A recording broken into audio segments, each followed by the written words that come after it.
Hello everyone, welcome to my channel family diary. आज मैं बात करूंगी मेरे और मेरे बेबी का क्या जर्नी रहा है कोविड-19 में। हमें इन्फेक्शन हुआ है लास्ट मंथ ही अप्रैल 2021 में। तो आपको मैं अपने चैनल पे बताऊंगी कि अगर आपका बेबी इन्फेक्ट होते हैं तो कोई पैनिक करने की ज़रूरत नहीं है। आप घर पे भी ठीक हो सकते हैं।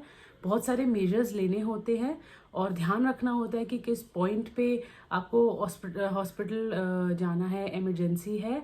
तो मैं आपको अपने सारे रिसेंट एक्सपीरियंस शेयर करूँगी, आपको बताऊँगी कि मैंने अपने बेबी को कैसे ठीक किया, मैं ठीक हुई 14 डेज़ में। मैं आपको सारा बताऊंगी। तो बेसिकली सबसे पहले मेरे बेबी को फीवर आया 101। तो आई वॉज प्रिटी श्योर कि ये कोविड ही होगा, बिकॉज ऑलरेडी मेरे घर में 2 लोगों को उस टाइम इन्फेक्शन था। तो आई वॉज प्रिटी श्योर। तो उसी टाइम मैंने इमीडिएटली अपने पीडियाट्रिशियन को फ़ोन किया। उन्होंने कहा कि विदाउट वेट आप मेडिसिन लेना शुरू करें। तो उनकी प्रिस्क्राइब्ड मेडिसिन मैंने स्टार्ट करी उसी टाइम बेबी की।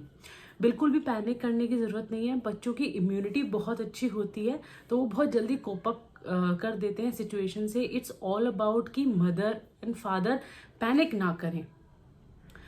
उसके बाद अब हम इतना छोटा बेबी है मेरा 1.5 साल का, हम उससे कोई आइसोलेशन में तो डाल नहीं सकते अकेले। बट फिर मैंने अपने आप को उसके साथ आइसोलेशन में रख दिया। तो ये बात पक्की थी कि मदर को भी मुझे भी होगा ही, क्योंकि मैं ही उसका सारा ख्याल रख रही थी। तो जैसे ही मैंने मेडिसिन स्टार्ट करी, मेरे जो पीडियाट्रिशियन ने बताया, उसके साथ साथ मैंने कुछ होम रेमेडीज़ भी शुरू कर दी। पहला पॉइंट ये है कि अपने डॉक्टर को आप स्ट्रिक्टली फॉलो करो। जो भी आपके डॉक्टर, आपके पीडियाट्रिशियन बच्चे के लिए कह रहे हैं, आप शुरू करो। और बच्चे बहुत जल्दी ठीक होते हैं, ट्रस्ट मी। मेजरली मुझे इसमें होम रेमेडीज़ के बारे में बात करनी है कि मैंने अपने बच्चे को डॉक्टर के मेडिसिन के अलावा क्या क्या दिया। सबसे पहले जब मेरे घर में ऑलरेडी 2 लोग इन्फेक्टेड थे, उसी टाइम मैंने अंगद को इम्यूनिटी बूस्टर्स देना शुरू कर दिया था। अंगद इज़ माई बेबी, तो उसको मैंने इम्यूनिटी बूस्टर्स देना शुरू कर दिया था। जैसे अगर हम काढ़ा बनाते थे घर में, मैं मेरे हस्बैंड लेते थे, तो हम उसकी ड्रिंकिंग वाटर के टम्बलर में 2 स्पून काढ़ा डाल देते थे।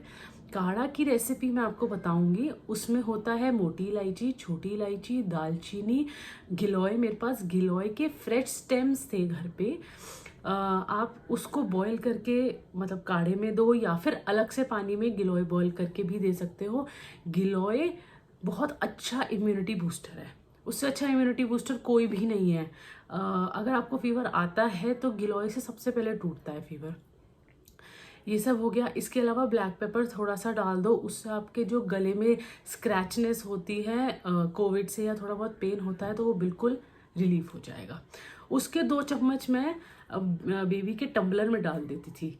जब काढ़ा बन जाता है तो उसमें आप नींबू और हनी भी डाल सकते हो। नींबू में विटामिन सी बहुत होता है, तो वो हो जाएगा। ये मैंने करना शुरू कर दिया था। इसके अलावा एक गिलोय और आंवला का जूस आता है, ब्रांड स्पेसिफिक ऐसा कुछ नहीं है, आपको कहीं भी मिल जाएगा, आप घर पे भी बना सकते हो। गिलोय को आप बॉईल करो और फ्रेश आंवला को आप बॉईल करो, तो उसका जो रस निकलता है, गिलोय आंवला आप दो बच्चे को, तो मैं 2 चम्मच अंगद के टम्बलर में डाल देती थी।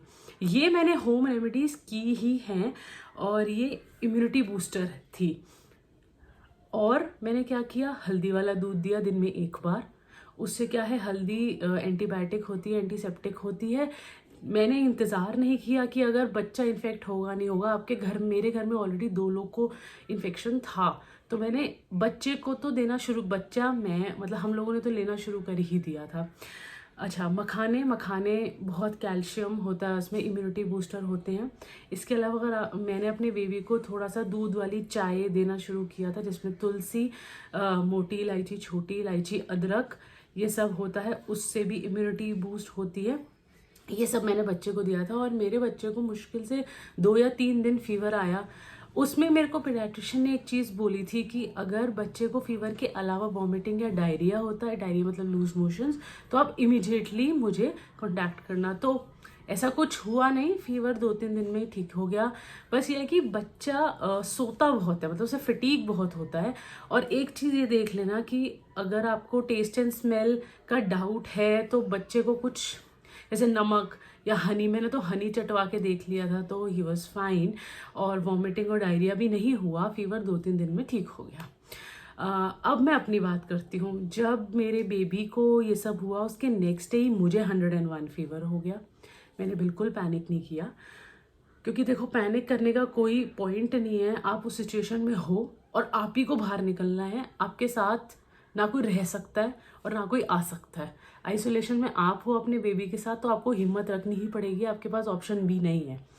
तो मैंने उसमें क्या किया, 101 मेरे को फीवर आया। मैंने अपने सबसे पहले डॉक्टर को कॉल किया, उन्होंने मेरे को प्रिस्क्रिप्शन भेजा, उन्होंने मेरे को जो दवाइयाँ दी, पैरासीटामोल और मल्टीविटामिन्स, वो सारी मैंने बहुत स्ट्रिक्टली ली 15 दिन पूरा, जैसे उन्होंने मेरे को बोला।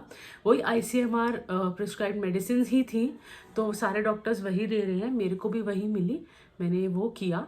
और इसके अलावा वही आंवला गिलोय का जूस, गिलोय बॉईल करके, ये सब इम्यूनिटी बूस्टर जो मैंने अपने बच्चे को दिया, जैसे हल्दी का दूध वगैरह, ये सब मैंने लिया। अगर फ्रेश गिलोय है आपके पास, वो मतलब आप सर्च करो फ्रेश गिलोय, आपको कुछ नहीं मिले तो आप वही पानी में बॉईल करके पी लो, आपका तुरंत फीवर टूट जाएगा, आप हो या आपका बच्चा है, ठीक है।